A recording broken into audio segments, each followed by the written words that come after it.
اہم واقعہ ہے حضرت فاطمہ سے شادی کا۔ حضرت فاطمہ کی عمر 15 سال تھی، کہیں 18 سال تھی، اور آپ کی عمر 21 سال تھی، وہ تقریباً اتفاق ہے اس پر۔ تو ابوبکر رضی اللہ تعالیٰ عنہ حضرت فاطمہ کا رشتہ مانگنے آئے تو آپ نے معذرت کر دی، عمر رضی اللہ تعالیٰ عنہ مانگنے آئے، آپ نے معذرت کر دی۔ تو عبد الرحمن بن عوف رضی اللہ تعالیٰ عنہ نے حضرت علی سے فرمایا کہ تم جا کر بات کرو، تمہاری بات ہو جائے گی۔ کہنے لگے میرے پاس تو اپنا گھر بھی نہیں، اور میں تو بالکل فقیر ہوں، کہ اللہ کے نبی مجھے بیٹی دے دیں گے؟ عبد الرحمن بن عوف کہنے لگے بالکل دے دیں گے۔ تو حضرت علی تشریف لائے مسجد میں، اللہ کے نبی کے سامنے آ کے بیٹھ گئے۔ اب پہلے میں ایک حدیث سناتا ہوں۔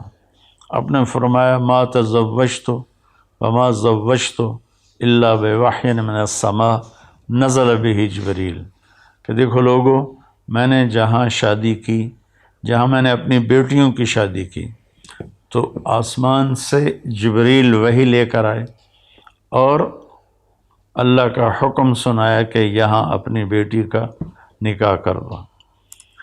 تو اب آسمان سے جبریل آ کے پیغام دے چکے ہیں کہ فاطمہ علی کے لیے ہے یا رسول اللہ، لیکن میرے نبی نے کیا کیا، یہ ایک سبق ہے جو میں آپ سب کو بتانے والا ہوں، اللہ کرے سب تک پہنچ جائے میری بات۔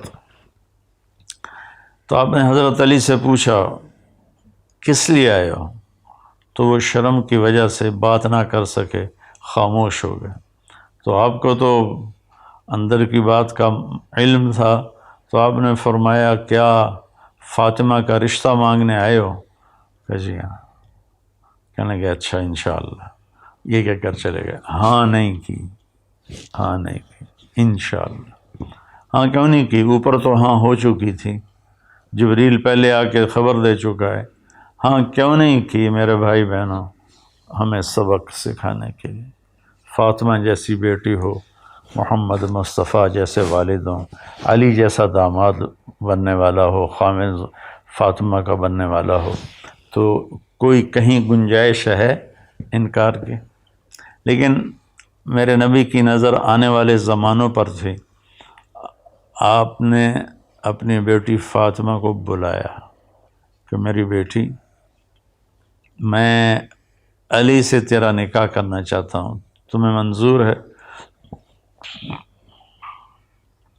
تو فاطمہ رضی اللہ تعالیٰ عنہ نے سکوت فرمایا اور خاموش ہو گئیں۔ تو ان کی خاموشی کو آپ نے سمجھا کہ شاید کوئی اندر میں تردد ہے، تو آپ نے کہا بیٹی میں تیری شادی اس سے کر رہا ہوں جو مجھے سب سے زیادہ محبوب ہے، جو علم میں سب سے زیادہ بھاری ہے، اور اللہ کے ہاں اس کا مرتبہ ہے۔ تو حضرت فاطمہ کی خاموشی ہاں تھی۔ پھر آپ باہر آئے اور آپ نے حضرت علی سے کہا لوگوں کو جمع کرو۔ پھر سارے لوگ جمع ہوئے اور آپ نے کہا جبریل نے مجھے اللہ کا پیغام سنایا ہے کہ میں اپنی بیٹی فاطمہ کا نکاح علی سے کر دوں۔ پھر آپ نے وہاں نکاح پڑھایا اور 400 درہم پر آپ نے شادی، مہر 400 درہم مہر پر آپ کا نکاح ہوا۔ اور حضرت علی سامنے بیٹھے تھے، تو آپ نے فرمایا علی میں نے فاطمہ بنت محمد کو تیرے نکاح میں دیا، تمہیں قبول ہے؟ تو انہوں نے زور سے کہا قبول ہے، اور ساتھ ہی سجدے میں گر گئے اور زور سے دعا مانگی، رب اوزعنی ان اشکر نعمتک التی انعمت علی وعلی والدی۔ تو آپ میرے نبی نے کہا آمین۔ اس کے بعد آپ نے سارے مہمانوں کو کھجور کھلائی اور شہد کا شربت پلایا۔ اس طرح تواضع کی، اس طرح مہمان نوازی کی۔ تو میں اس میں ایک بات عرض کرنا چاہتا ہوں میرے بھائی بہنوں، اولاد ہمارا سرمایہ ہے، ہم ان کی ہر خواہش پوری کرتے ہیں، لیکن جب شادی کا وقت آتا ہے تو ہم نہ بیٹے سے پوچھتے ہیں نہ بیٹی سے پوچھتے ہیں، اپنی مرضی سے طے کر دیتے ہیں۔ تو اس میں کئی قباحتیں پیدا ہوتی ہیں۔ باپ محمد مصطفیٰ ہیں، بیٹی فاطمہ ہیں، شوہر بننے والے علی ہیں، اور جبریل آ کر ہاں کرو پہلے کر چکے ہیں، اور آپ اپنی بچی سے پوچھتے ہیں میری بیٹی میں تیرا نکاح علی سے کر دوں۔ تو یہ ایک سبق تھا کہ بچے اور بچی سے پوچھو، بیٹی سے ماں باپ پوچھیں ہم یہاں تیرا رشتہ کرنا چاہتے ہیں، تجھے منظور ہے؟ اگر وہ کہے نہیں ابا نہیں اماں، تو اللہ کی قسم یہ اس کا حق ہے، اس پر سختی نہ کرو، زیادتی نہ کرو۔ اگر لڑکے کے ماں باپ پوچھیں کہ تیری یہاں شادی کر دیں، اور وہ کہے نہیں مجھے پسند نہیں ہے، تو یہ بچہ آپ کا نافرمان نہیں ہے، اس نے اپنا شرعی حق استعمال کیا ہے، اور اس کو یہ حق استعمال کرنے کی اجازت، چونکہ ایجاب قبول لڑکا لڑکی کرتے ہیں، لڑکی کے والدین یا لڑکے کے والدین نہیں کرتے۔ ایجاب و قبول تو لڑکی اور لڑکا کرتے ہیں لیکن ہماری اپنی معاشرت ایسی بن گئی ہے کہ بیٹیوں سے پوچھتے ہی نہیں ہیں، بچوں سے پوچھتے ہی نہیں ہیں۔ اب کچھ تعلیم یافتہ طبقہ آ گیا ہے تو وہ اور ذرا حدود سے آگے چلا گیا ہے کہ وہ کورٹ میرج کرنے پر چلے جاتے ہیں۔ میرے بچوں یہ بھی غلط۔ ابھی چند دن پہلے 2 بچہ بچی میرے پاس آئے، ڈاکٹر تھے، کہ لڑکی بچی سے میں نے پوچھا کہ آپ کے والدین راضی ہیں؟ لڑکے کے والدین تو راضی تھے، تو اس بچی نے کہا جی نہیں میرے ماں باپ راضی نہیں ہیں۔ میں نے کہا بیٹا میں تمہیں اللہ کا واسطہ دیتا ہوں، جس ماں نے تجھے 9 مہینے پیٹ میں اٹھایا اور 2 سال اپنی چھاتی کا دودھ پلایا، اور تیرا باپ صبح سے شام تک دھکے کھا کھا کے تمہارے لیے روٹی لایا، ان کو ناراض نہ کرنا۔ وہ راضی ہو جائیں بے شک شادی کرو، اگر وہ ناراض ہیں تو کبھی بھی یہ قدم نہ اٹھانا، کیونکہ میرے سامنے تو بہت واقعات ہیں کہ کورٹ میرج ہوتی ہے، عشق اور ہوتا ہے، شادی اور ہوتی ہے، شادی کے بعد جب مزاج ٹکراتے ہیں تو پھر طلاقیں ہو جاتی ہیں۔ تو میں ایک سائیڈ میں والدین کی عرض کر رہا ہوں کہ بچے کی رائے لیں، بچی کی رائے لیں، اگر وہ نہ کر دے تو پھر اس پر دباؤ نہ ڈالیں۔ ہاں اگر آپ چاہتے ہیں کہ یہیں کرنی تو سمجھائیں، پیار محبت سے سمجھائیں، سمجھ گئی بہت اچھی بات، پھر بھی انکار کرے تو میں آپ کو اللہ کے نبی کا واسطہ دیتا ہوں، ان کی بیٹی فاطمہ کا واسطہ دیتا ہوں، ان کے داماد علی کا واسطہ دیتا ہوں جن پر یہ واقعہ ہوا۔ آپ نے کہا بیٹی فاطمہ علی کا ساتھ تیرا نکاح کر دو، جبکہ اوپر سے جبریل اللہ کا پیغام بھی لے کر آئے ہوئے ہیں۔ میں چونکہ میری اصل تو دیہات ہے، ہمارے دیہاتوں میں یہ ظلم بے انتہا ہے، بے انتہا ہے، نہیں دیکھتے کہ جوڑ ہے یا نہیں ہے، آپس میں بننے کے چانسز ہیں یا نہیں ہیں، وہ بس ٹھوک دیتے ہیں، اور ساری زندگی پھر وہ آگے طلاق بڑا مسئلہ بن جاتا ہے، تو وہ لڑکا بھی مصیبت میں اور لڑکی بھی مصیبت میں، کہ بیچاری طلاق یافتہ کو تو کوئی پوچھتا ہی نہیں ہے۔ میرے نبی نے فرمایا تمہیں سب سے بڑا صدقہ بتاؤں؟ تو صحابہ نے عرض کی یا رسول اللہ کیا ہے؟ تو فرمایا الابنۃ المردودہ، وہ بچی جس کو طلاق ہو گئی اور وہ لوٹ کے اپنے ماں باپ کے گھر آ گئی، اس پہ خرچ کرنا سب سے بڑا صدقہ ہے، اس پہ خرچ کرنا سب سے بڑا صدقہ ہے۔ تو پھر ہمارے ہاں طلاق بھی مشکل ہے، طلاق کے بعد شادی ہونا بڑا مشکل ہے، پہلے سے تھوڑا یہ رائے لے لی جائے، تو اس میں میرے نبی نے ہمیں کر کے دکھایا، آپ نے رائے لی اور پھر آپ نے نکاح پڑھایا۔ اور بچوں سے یہ کہتا ہوں کہ اللہ کے واسطے کورٹ میرج تک مت جاؤ، جس ماں نے تمہیں پال پوس کے پروان چڑھایا، جس باپ نے تمہارے لیے اپنی ہڈیوں کا گودا بھی نکال کے رکھ دیا، تم ان کو بالکل ہی ایک سائڈ پہ کر کے کہو ہم نے کورٹ میرج کرنی ہے تو ٹھیک ہے، شرعاً ہو جائے گی، لیکن اس میں برکت کبھی نہیں آئے گی، اس میں محبتیں کبھی نہیں پیدا ہوں گی۔ تو میرے نبی نے یہ سارا کام کر کے ہمیں عملاً دکھایا جبریل کے آنے کے بعد بھی۔ پھر اپنے بڑے اہتمام سے شادی کی، یہ نہیں کہ بس مسجد میں نکاح پڑھا کے علی کے ہاتھ میں دے دیا ہو۔ اپنے چند دن پہلے مجھے روایت ملی کہ حضرت فاطمہ کے دو کھانے ہوئے، ایک ولیمے کا، ایک یا اس موقع پر نکاح کے موقع پر یا رخصتی کے موقع پر آپ نے خود ایک دمبا ذبح کر کے اس کا کھانا بنایا، اس کا سویٹ ڈش ایک بنائی اور سب کو کھلائی۔ اور پھر حضرت علی رضی اللہ تعالیٰ عنہ کو لے کر اندر گئے اور حضرت فاطمہ کا ہاتھ پکڑ کے علی کے ہاتھ میں دیا، یوں کہا علی تمہیں نبی کی بیٹی مبارک، سبحان اللہ، علی تمہیں نبی کی بیٹی مبارک۔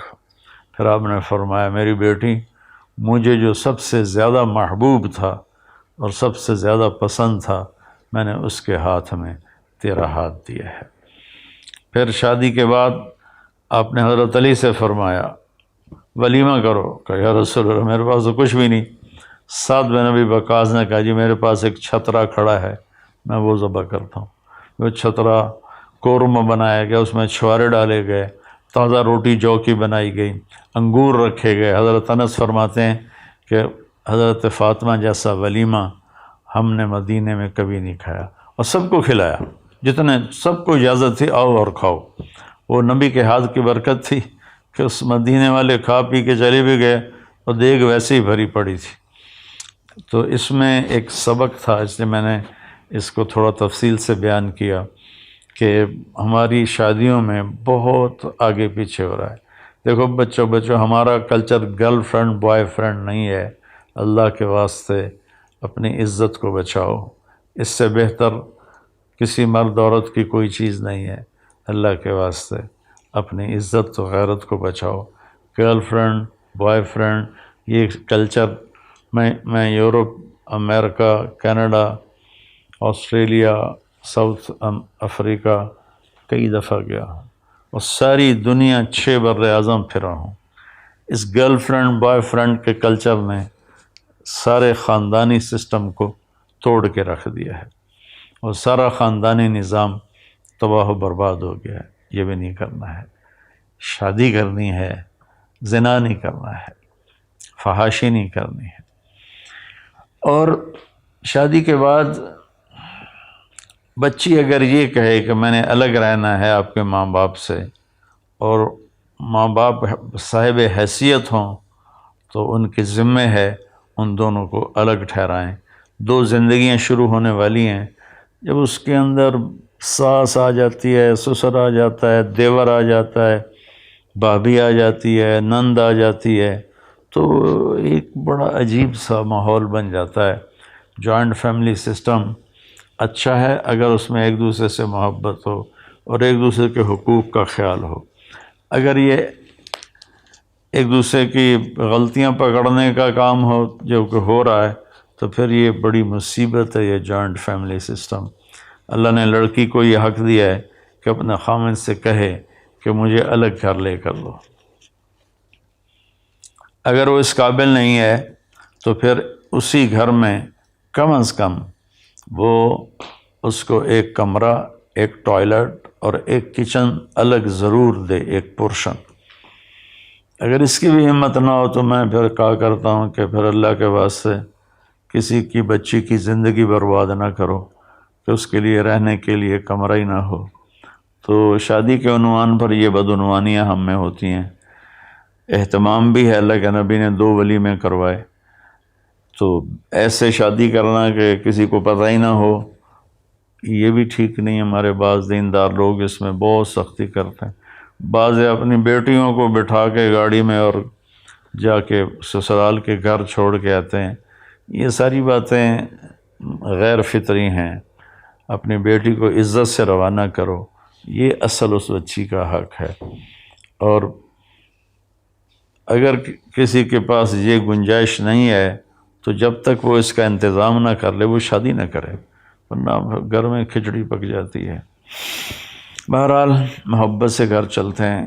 حضرت فاطمہ کی شادی اور یہ اس لیے سنا دی کہ اس میں یہ ایک سبق تھا جو مجھے آپ کے سامنے پیش کرنا تھا، اور کہہ بھی رہا ہوں، کہتا بھی رہتا ہوں. اور بہت شکر ہے اللہ کا، لوگوں نے اس بات کو لیا ہے.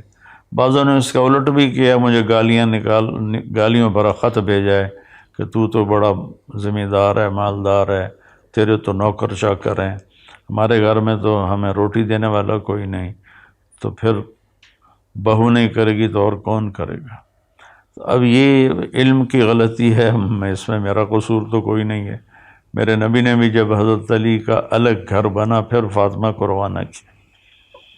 تو اب ہمارا یہ عجمی ہماری معاشرت ہے کہ ہم ایک ہی جگہ سب رہنے کو کہتے ہیں اتفاق ہوگا.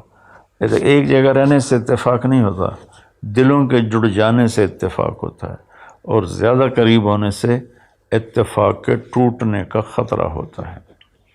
تو خیر، اس میں چونکہ سبق تھے، اس میں اہتمام کرنا، اس میں لوگوں میں اعلان کرنا، کھانا کھلانا سب جائز ہے. لیکن جیسے ہمارے مالدار کرتے ہیں، 50 لاکھ کی صرف ایک شادی ہوئی ہے، اس میں 50 لاکھ صرف آتش بازی پہ خرچ کر دیا گیا. تو ایسے ظالمانہ طریقے پر اللہ کا دیا ہوا مال کو آگ لگانا، یہ بھی بڑی نادانی کی بات ہے.